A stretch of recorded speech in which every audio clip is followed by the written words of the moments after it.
Welcome to the College Goods. My name is Ned Johnson, your host for our program about everything that you need to know to successfully transition from high school to college.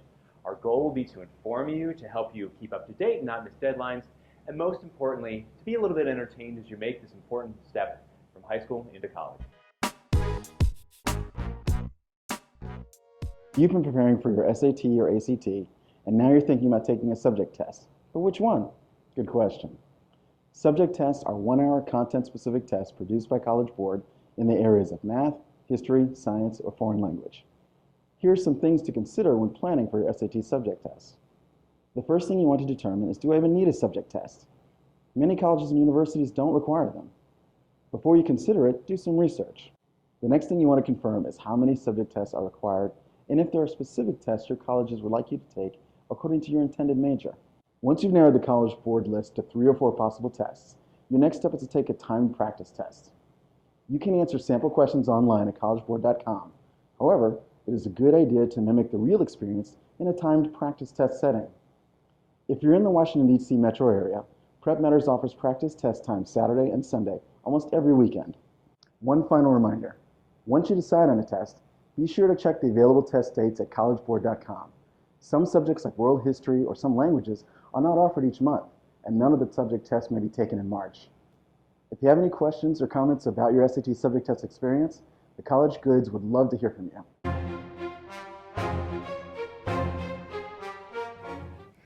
Meticulous, detail-oriented, morose, sad, and despondent. Meticulous, the depression attendant to having to focus on detail.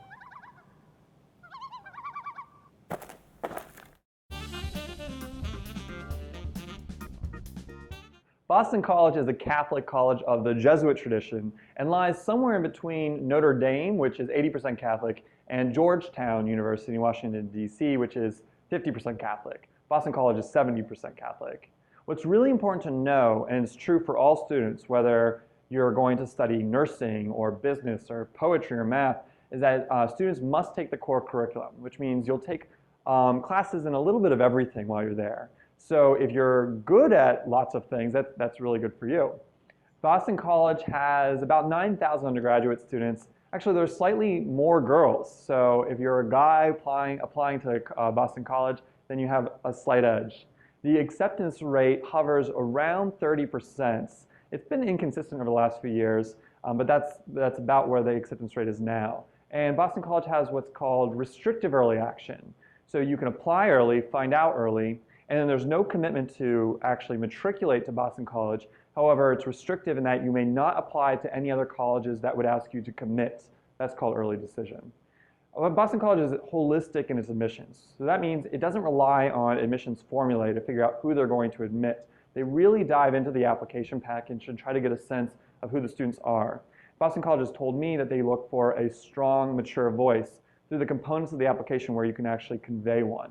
The students who go to Boston College are not going to class in their PJs. They're well dressed. They want to look good when they're out and about. And they might be out and about on campus, or they might actually be in the city of Boston taking advantage of the amenities of that city.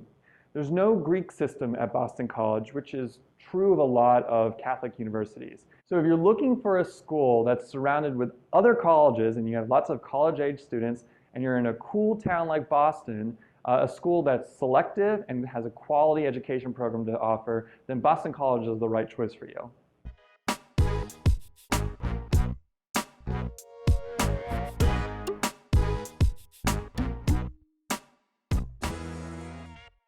Classes rock.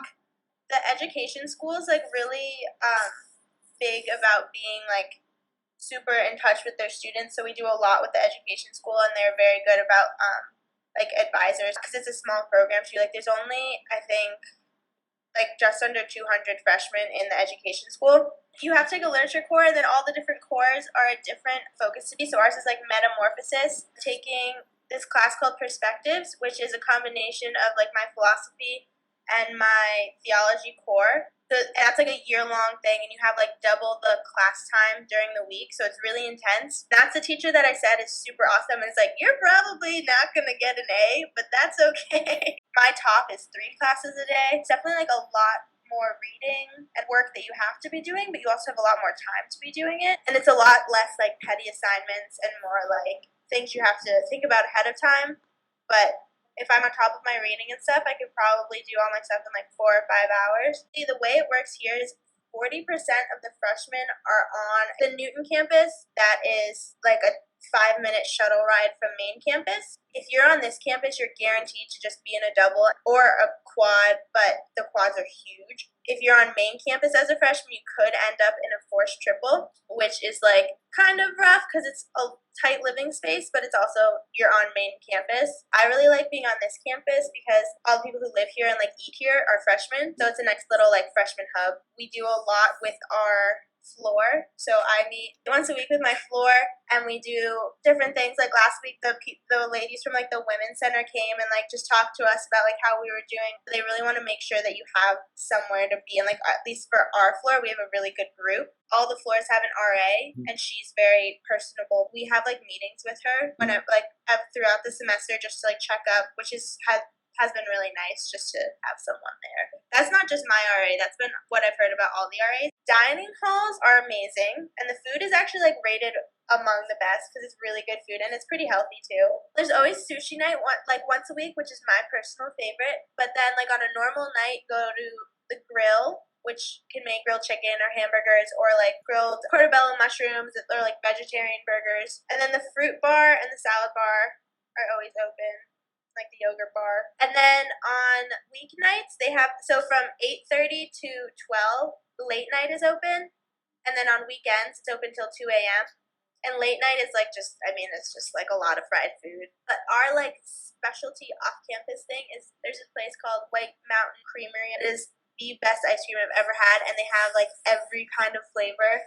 But yeah, they're like the BC ice cream place. The football games are super fun, which is awesome to have that. But even just like the culture itself, it can get a little bit extreme sometimes. Like even like club teams, I think there were 150 guys that tried out for club soccer, and 5 made the team. But there's a lot of people who do intramurals. The gym, so the varsity sports have their own gym, so their gym's super nice. And then our gym, I actually really like it. It is not the nicest gym I've ever seen, but it definitely has everything you need. The culture of like staying healthy is really big too. Just like eating healthy and working out and stuff is really big.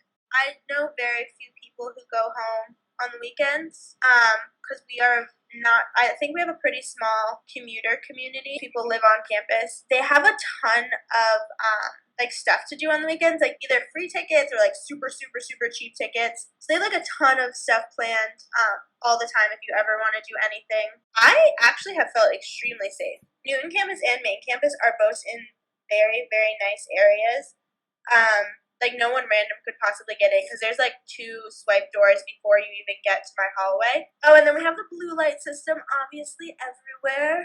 There's always like cop cars everywhere just for kicks. They have a huge, huge club fair at the beginning of the year where all the clubs come and set up tables. That's how a lot of people make their closest friends is through the clubs because there's just anything you can imagine. There's also another fair for service. There's so many, they have like their own thing. Like I guess you can't really know this ahead of time. When you get here, you feel so overwhelmed by the things that you can be involved in because they're really big, like I said, on the clubs and the service and all this stuff. But it's so much that it can be like overwhelming and you don't know which one to pick. It's an awesome thing that there's so much you can get involved in and so much you can do, but it's also would have been nice to know that like brace yourself, you're gonna pick and choose, you're not gonna get to do everything that you want to because you are in school for school. So you have to like list your priorities, but it's a good problem to have. While many of our students come into our offices in the Washington, D.C. area to meet with us face-to-face for tutoring or educational planning, here at PrepMatters, we also work remotely with students all over the world. This is a great option that allows you to receive our high level of individualized and customized service, even if you're not local to the Washington, D.C. area, or if you're at boarding school, studying abroad, or out of town at a summer program or on vacation. We've worked with students everywhere from New York to California, from South America to the Middle East and Asia. And even if you are local to the DC area, working remotely can cut down on your commuting time or allow you to fit in a tutoring or a counseling appointment into a busy schedule, or deal with a bad storm, a traffic jam, a snow day, or any other extenuating circumstance that might otherwise prevent you from coming into an office. Here's basically how it works.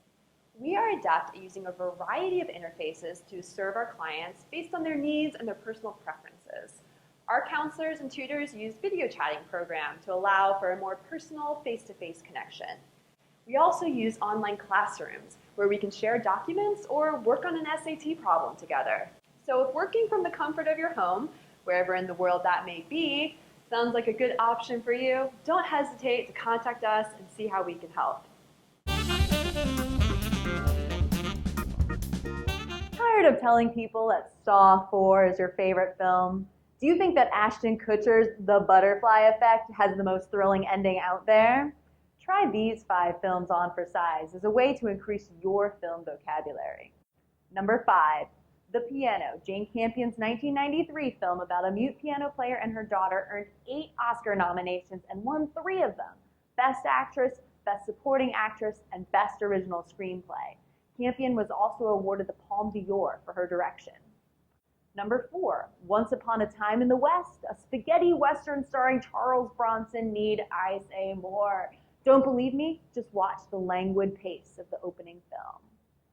Number 3, Pick Up on South Street, Samuel Fuller's 1953 spy noir thriller. It involves pickpockets, commies, cynical detectives.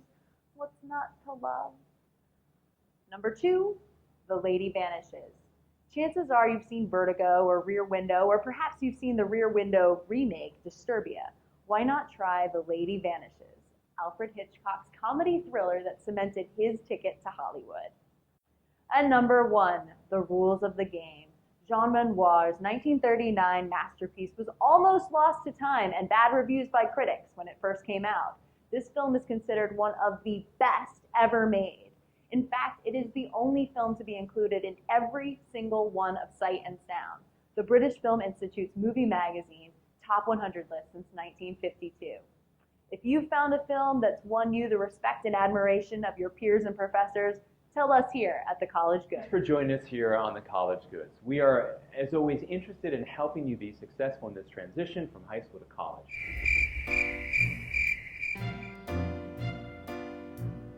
It would mean a lot to us if you left us a comment. Not everything, but a lot. It would mean a little to us. Please do.